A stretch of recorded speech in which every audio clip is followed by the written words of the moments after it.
Welcome back for another chapter of Charlie and the Chocolate Factory. Let's just refresh our minds about what happened in the last chapter. Willy Wonka had hidden 5 golden tickets in 5 ordinary chocolate bars, and the world was going mad because everybody wanted to get a golden ticket, because then they would be able to go to the chocolate factory and have a tour of all the amazing sights inside the chocolate factory.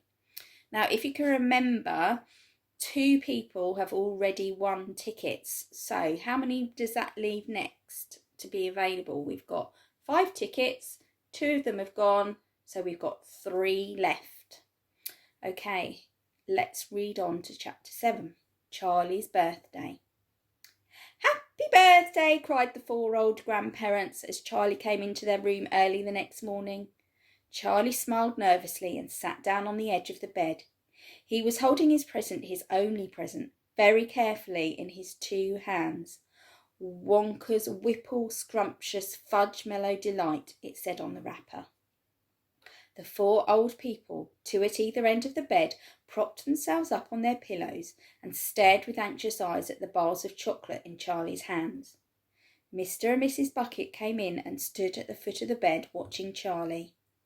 The room became silent, and everybody was waiting now for Charlie to start opening his present.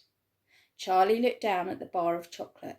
He ran his fingers slowly back and forth along the length of it, stroking it lovingly, and the shiny paper wrapper made little sharp crackling noises in the quiet room.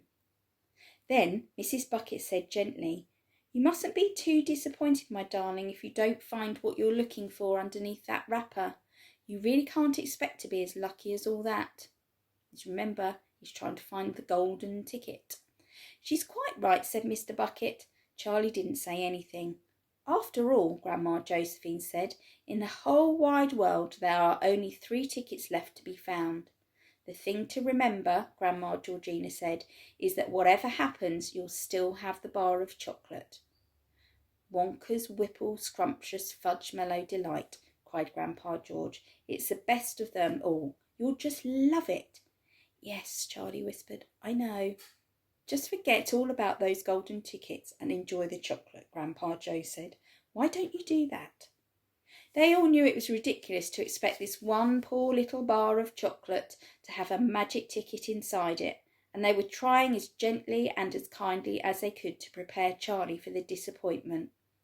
But there was one other thing that the grown-ups also knew, and it was this, that however small the chance might be of striking lucky, the chance was there. The chance had to be there.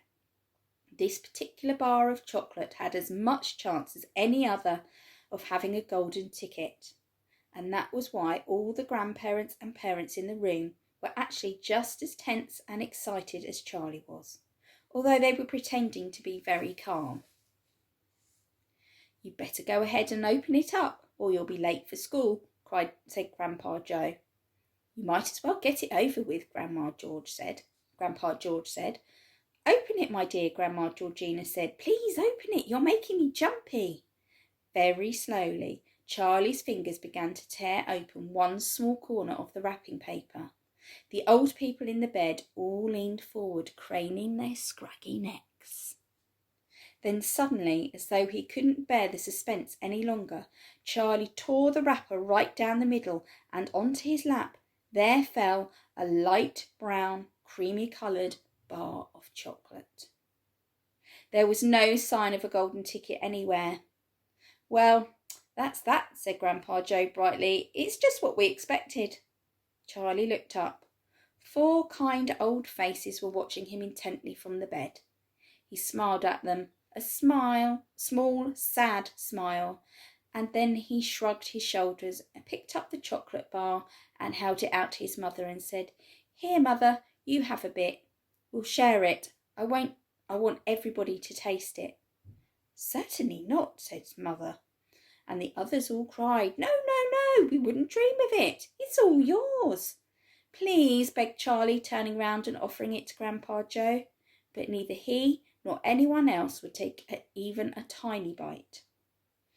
"It's time to go to school, my darling," said Mrs. Bucket, putting an arm around Charlie's skinny shoulders. Come on, or you'll be late. Wow, so he didn't get the golden ticket. That's sad, isn't it? But at least he got some chocolate out of it. Okay, that's the end of the chapter. See you again. Bye.